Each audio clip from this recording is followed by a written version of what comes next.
So, hello, my name is Mauricio. I'm from Colombia, but I'm in University of São Paulo.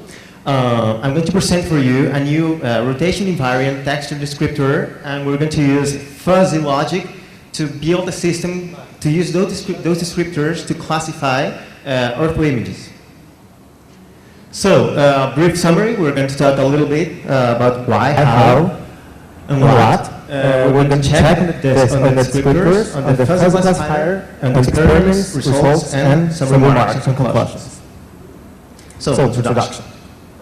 As we all know, of course, orthoimages are very useful for various tasks such as checking on agriculture, land use, land cover. And these images are usually corrected to take off those scale variations that appear when they were taken by the plane.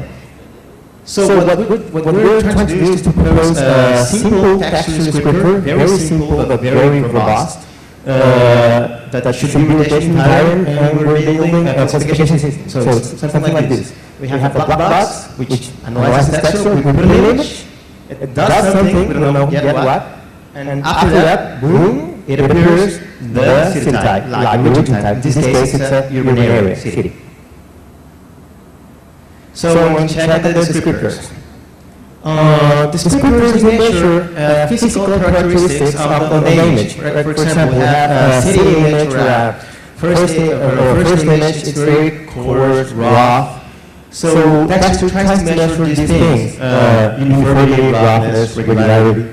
So some years ago, 20 years I think, or more, Harley proposed a method to describe this information, a very simple method. It's called the grade level covariance matrix. So this matrix is, we have an example here. So let's say we have an 8-pixel image. What we do is we check the matrix and we fill the occurrences of a pair of grade levels in the image. For example, we have this green 2-2 occurrence, this pair. It happens once, so we fill 1 here in the 2-2 place. So this 1-0 occurrence that happens twice, we feel a 2 here. So this is the occurrence matrix. What we do is we take this matrix and we compute some descriptors, for example, contrast, entropy, homogeneity. These are statistical descriptors, and the original work, Harley, he proposed some more than 10 descriptors, but then Barrera, he examined these descriptors and came up with 5 which were more significant. These are for him. So what we're proposing is to modify, doesn't work. To modify how we calculate, how we're filling this matrix. So we're proposing 2 new matrices, a circular one and a radial one. So this is the intuitive geometry to compute those grade levels.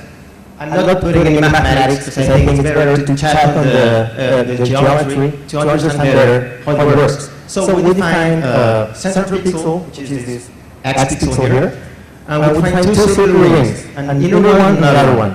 We take the mean grade level over those 2 rings.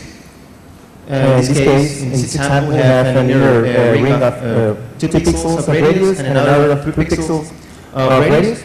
And this will be the pixels that are taken into account to compute those mean grade levels. So we compare these 2 numbers, and we have an occurrence, a pair. So we feel that pair, the number of times it happens in the matrix.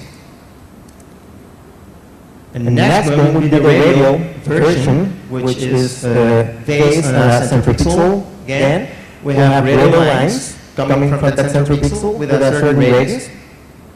So we're going to compare the mean level of these lines with like of 2 adjacent radial lines. So to make the system more robust, we thought of using, let's take these 4 lines, 2 blue, 2 orange. The 2 orange ones, which are the central ones, are more important, and the 2 other ones, which are the blue ones, are less important. So we compared the weighted average of the mean grade level of this little section with the next one, and this with the next one, and so on, until we complete the whole circle.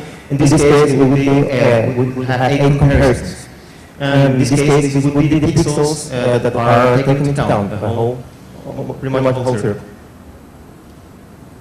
So we fill in the matrices, we normalize them, and we extract the descriptors. For this work, we're going to use the homogeneity, contrast, and entropy. And so we will have two descriptors, three descriptors for two matrices, so 6 in total. We decided to take the reading square of the description like this. So we have a circular and radial contrast, the circular and radial homogeneity. So we take these pairs of descriptors and we make root mean square. So we have now 3. So first classifier. So just to point this out, we're going to build a system that only uses grayscale information. We're going to forget about all those spectral images. We're just trying to show that this descriptor is actually robust, that it can work well to classify images. And we're going to forget also in this work, for this particular example, about we would want, for example, to classify different types of forest or different types of urban regions. We're forgetting about that. We're going to take 3 really general regions, which would be some coastal regions, C, city regions, urban areas, and forest types. So let's come back here. So we're going to try to make something that uses these descriptors to classify. So we chose a classifier.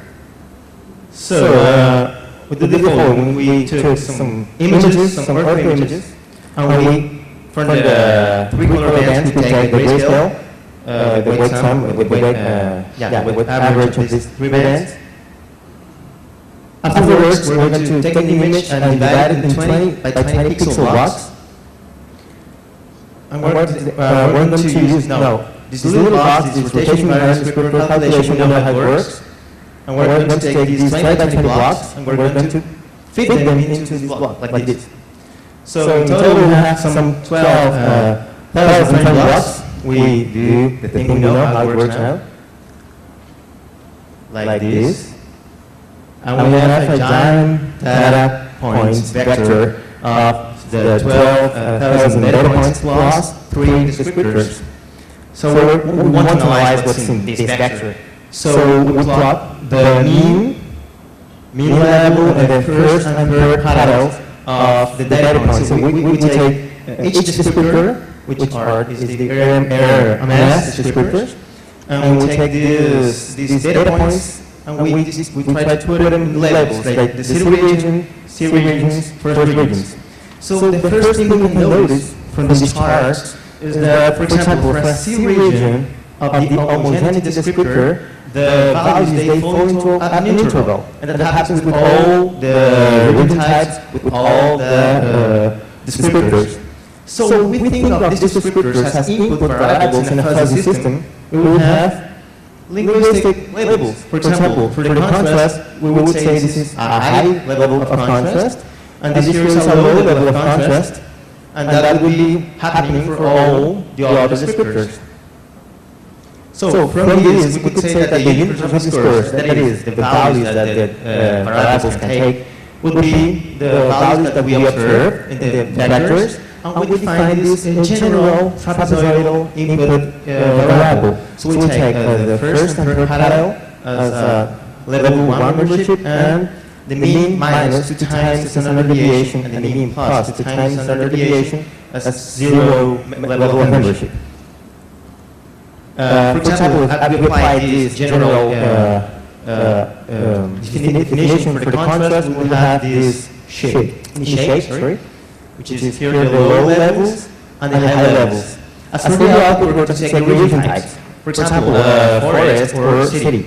So we want to know if it's likely that the city is the region city type, or not likely, or very likely that it is.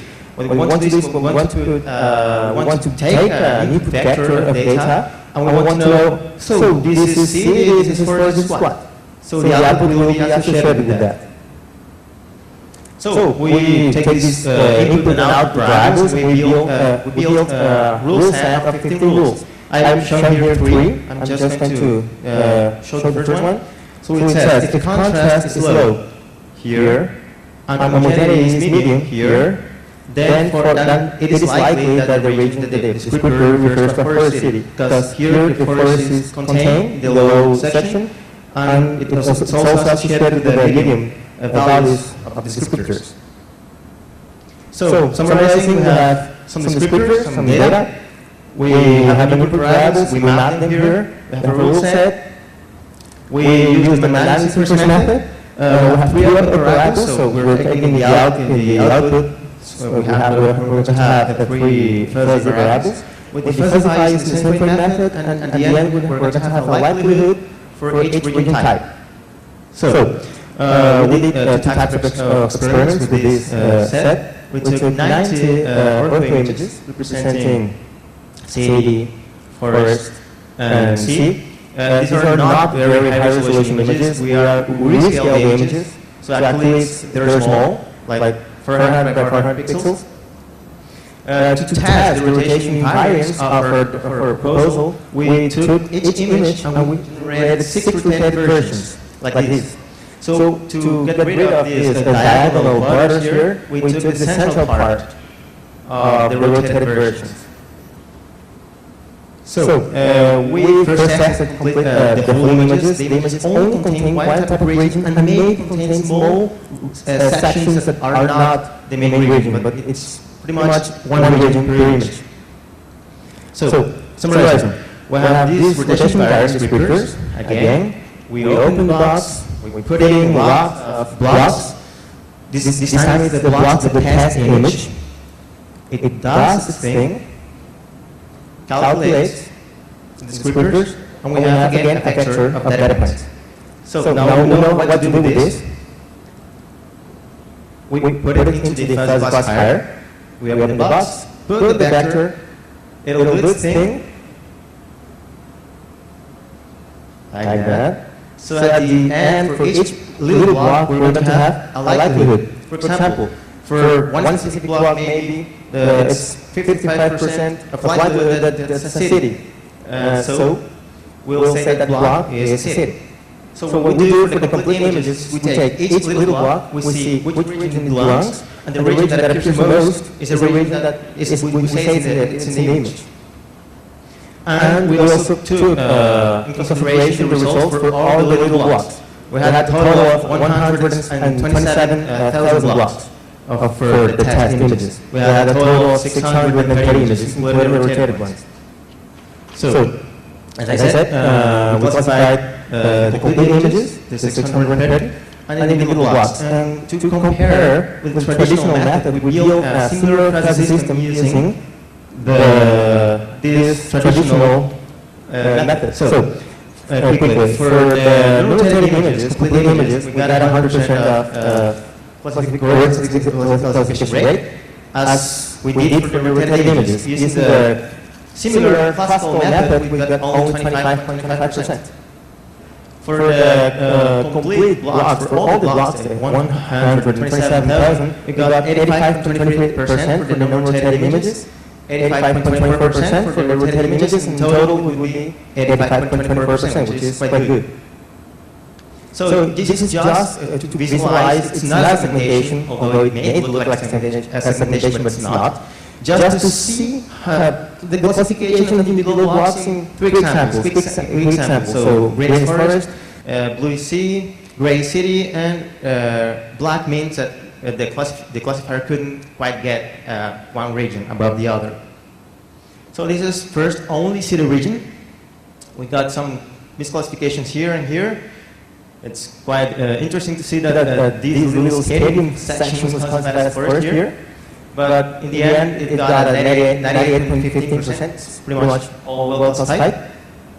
Here we have a section of Manhattan, actually. We see that all these city section here was correctly classified. This water section here, we took samples from sea parts were more like coastal parts, so they had little texture within it. This is a river, I guess, and it's pretty bland, pretty homogeneous. So we didn't classify, actually, because we didn't consider this type of region here. And the lake here, we did a quite good job. Some classifications in the reflection of clouds. And finally, this coastal part, the big border section correctly classified, the big city section mostly correctly classified, some misclassifications also. And this part here in the upper left was misclassified because, again, it doesn't belong to the part we considered. So, conclusions. We want to propose a descriptor was good, valid, it actually works. We got good classification results for these little blocks. We see that, I'm over. Just one more minute. So, we can infer that we need less training data for our system because the results for the rotated and unrotated images were quite similar. That means the system could cope with unseen textures better using our descriptors than using the traditional ones. It was really little complexity, just one channel, just one type of descriptor, very simple.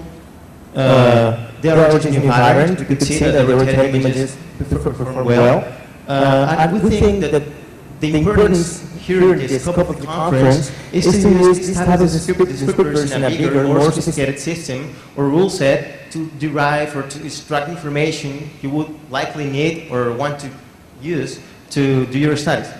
So this is what we wanted to propose. Any questions? And thank you for your attention a lot.